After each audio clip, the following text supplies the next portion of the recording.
अब हम कुछ टाइम स्पेंड करेंगे एक इंपॉर्टेंट टेक्निक सीखने में जो जो उस टाइप के सवालों में काम लगता है जिसमें e रेस टू एक्स हमारे इंटीग्रेशन में होगा। Before we get there, let's revisit e raise to x की डिफरेंशिएशन की प्रॉपर्टीज। हमें यह पता है कि e raise to x differentiation पे खुद e रेस टू एक्स ही होता है, और अगर e रेस टू एक्स कोई भी फंक्शन के साथ मल्टीप्लाइड हो और अब हम इन दोनों का डिफरेंशिएशन करें तो क्या होने वाला है। हमें यह पता है प्रोडक्ट रूल से कि पहले e raise to x differentiate होगा जो वही का वही रहेगा, तो ये हो जाएगा e raise to x into f of x, और फिर ये डिफरेंशिएट हो जाएगा e रेस टू एक्स को वैसे का वैसा रख के, तो ये हो जाएगा e raise to x into f dash x. अब ये चीज से हम देख सकते हैं कि e रेस टू एक्स को अगर हमने कॉमन ले लिया तो ये हो जाएगा e रेस टू एक्स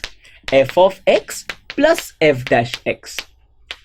अब ये चीज डिफरेंशिएशन से हमने क्यों देखी, ये इसलिए देखी कि अगर कभी भी हमारे पास कुछ इस तरीके का टर्म हो और हमें इंटीग्रेट करना हो जिसमें a raise to x is multiplied by a function and is differentiation, हम देख के ही कह सकते हैं कि इसका आंसर सिंपली होगा a raise to x into f of x. एक एग्जाम्पल के लिए अगर हमने मान लो एफ ऑफ एक्स को साइन एक्स ले लिया तो ये किस तरीके का एक क्वेश्चन हो सकता है, हमें a raise to x sine x plus cos x का इंटीग्रेशन करना है। तो ये अगर हम डायरेक्टली इसका इंटीग्रेशन देखें तो आपको लगेगा कि पहले e raise to x into sine x का हम इंटीग्रेशन बाय पार्ट्स लगाएंगे, फिर e raise to x into cos x का इंटीग्रेशन बाय पार्ट्स लगाएंगे। इतना लंबा मेथड करने की जरूरत नहीं है, अब डायरेक्टली कह सकते हैं कि इसका आंसर होगा e raise to x into f of x. तो इसका आंसर हो जाएगा e raise to x sine x plus सी,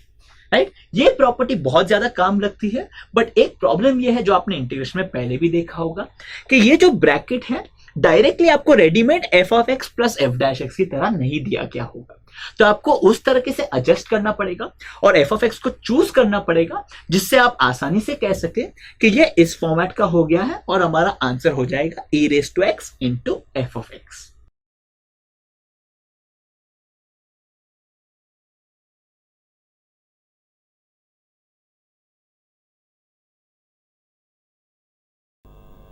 अब इस क्वेश्चन में सबसे पहले हमें एफ ऑफ एक्स को ढूंढना है ताकि ये पूरा जो टर्म हो जाए वो हो जाए F of x plus f dash x. अब यहाँ पे हमारे पास डिनोमिनेटर में एक्स स्क्वायर है तो हम सबसे पहले हर टर्म को एक्सपैंड कर लेंगे और डिनोमिनेटर से डिवाइड करने की कोशिश कर लेंगे। तो अभी के लिए हम अंदर वाले ही टर्म पे फोकस करते हैं, तो ये हो जाएगा x cube by x square is nothing but x, x square by x square is nothing but one, x plus upon one plus x square is one upon x, and last term हमारे पास बच जाएगा one upon x square. अब इस पूरे term में हमें F of x भी चाहिए और एफ डैश एक्स भी चाहिए। सबसे पहले हम ये देख सकते हैं कि अगर हमारे पास एक्स हो तो उसका डिफरेंशिएशन क्या होने वाला है, वन, और अगर हमारे पास वन बाय एक्स हो तो उसका डिफरेंशिएशन हो जाएगा ये। तो हमारे पास मतलब ये जाना चाहिए एफ ऑफ एक्स में, ये जाना चाहिए एफ डैश एक्स में,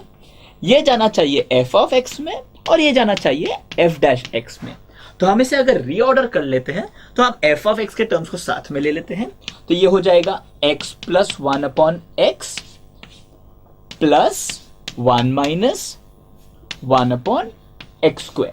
ये जब हमारे साथ e रेस टू एक्स से मल्टीप्लाइड है और अब हमें अगर इसका इंटीग्रेशन लेना हो तो हम काफी आसानी से कह सकते हैं कि जो डिफरेंशिएशन में प्रोडक्ट रूल से ये आंसर आया होगा, तो हमने स्टार्ट किससे किया होगा, e raise to x into f of x से। तो हमने स्टार्ट किया गया होगा e raise to x, x plus one upon x और c ऐड कर लो। तो काफी आसानी से आप डायरेक्टली कह सकते हैं e raise to x f of x plus f dash हो तो e raise to x into f of x आपका आंसर होगा। आपको ना इंटीग्रेशन बाय पार्ट्स लगाना है ना और कुछ करना है।